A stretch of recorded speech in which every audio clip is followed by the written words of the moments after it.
Hey, Jim Schlexer with the CEO Project. Today I want to talk about pure versus working managers. So this is a fundamental point of confusion that we have all the time when we try to hire people, or the people we hire are confused about it. And I think clarity around this particular aspect will allow you to improve the quality of the ones you hire and give them a knowledge of whether it's going to be a job they're going to want to take. So what do I mean when I say pure versus working manager?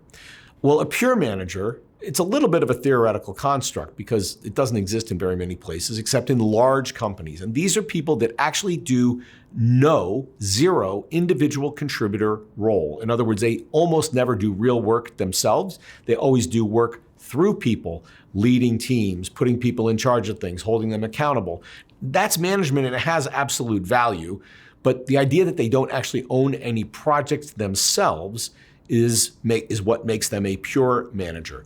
What we would call a working manager is a manager that not only does the management of people, the hiring, the training, the development of people, but also they have individual projects that they take on to improve the company. Now, large companies can afford a couple of pure managers, but if you're a bit smaller, and I'm going to say even under $100 million of revenue, likely the managers in your company are working managers, meaning they have an obligation to do and deliver work as well as manage the team.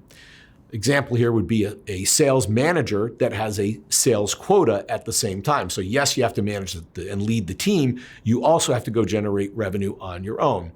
So where does this become a problem?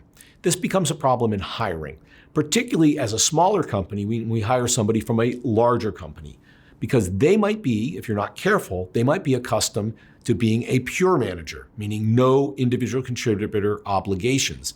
As they move into your small company and they execute this pure manager technique that they learned at a very large company, you'll ultimately become frustrated because whether you knew it or not, you expected them to make an individual contributor contribution as well as being a manager. So when you hire, when you write the job description, you want to be crystal clear that while the title is manager, we expect you to be a working manager and deliver quota or projects or whatever, as well as leading the team. I think that may scare off some people, but that's okay because they probably wouldn't have been as successful in your organization anyway.